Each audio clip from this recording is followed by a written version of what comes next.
Scholastic Audio presents Your Blood, My Bones by Kelly Andrew. Read by Jesse Vilinsky, Pete Cross, and Matthew Frow. No one remembered Pettier Criavel's name. His anonymity was an accident. He'd spent so long saying so little, tucking his secrets into his cheek like sugar candies, that when he finally went looking for them, they were gone. By that time, there'd been no one alive who remembered who he'd been before he came to Willow Heath. It was an unfortunate side effect of immortality. It wasn't that Pettier couldn't die. He was, as a whole, extremely good at dying. It was only that he couldn't seem to stay dead. It didn't matter how he went, if it was quick and painless or slow and excruciating. Each time it happened, he was struck down and buried deep, his body fed to the lifeless grove out back. The following dawn would find him cradled in the shallow roots of a towering pine. Not a little boy anymore, begging and pleading, but pink and keening as a newborn. And no one knew why. Death-defying, said the Westlocks, when he'd first stumbled into their care. A medical marvel, an oddity, a paradigm. Men of science and thaumaturgy alike gathered in droves to poke at him with lancets and knives.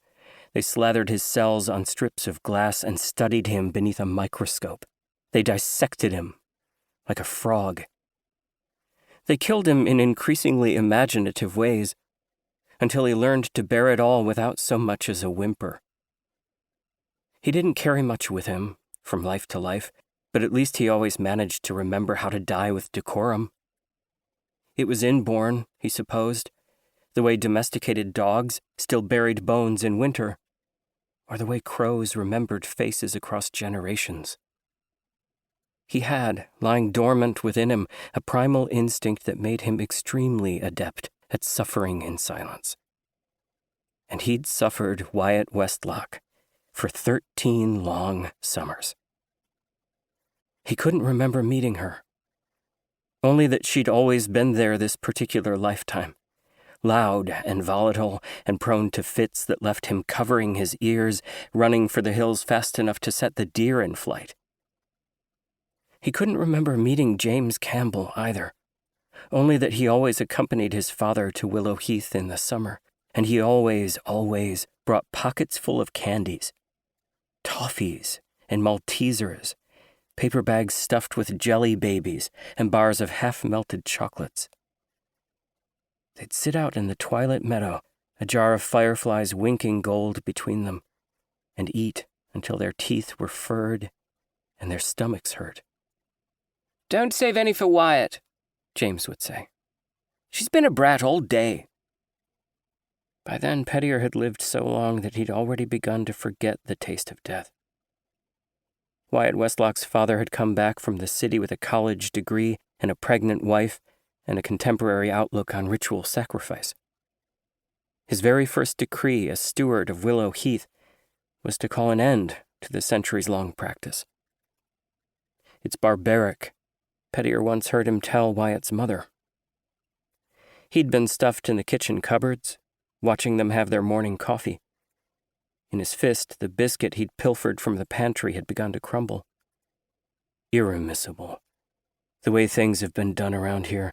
I've spent my entire life watching these foolish old men harvest that boy year after year. And for what? "Necessity makes monsters out of men," came the mother's careful reply. "You know better than anyone what's waiting out there in the forest." "There must be a better way," said the father. "He's just a child. For now." A spoon clinked against the lip of a mug. "But he'll grow, if you let him. I only wonder what a boy like that will grow into, after so many lifetimes of torment." Though the killings had stopped by then, the excruciating pain of the ceremony remained. One midnight a summer, Pettier still drew every eye in Willow Heath.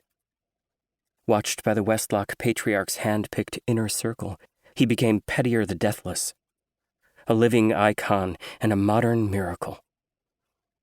He'd lie bleeding on his altar, his flesh closing up around a knife wound, and watch as grown men fell to their knees. He'd swallow lungfuls of incense, his belly full of fire, and promise himself that one day he'd seize his chance and wriggle free.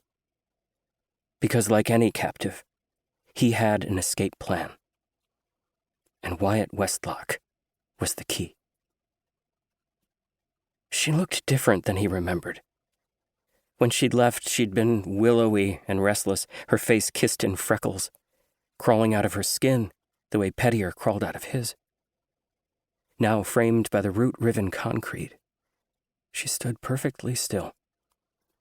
Her hazel eyes were wide and bright, her hair unbound in a loose strawberry spill, and she looked both intensely familiar and entirely new.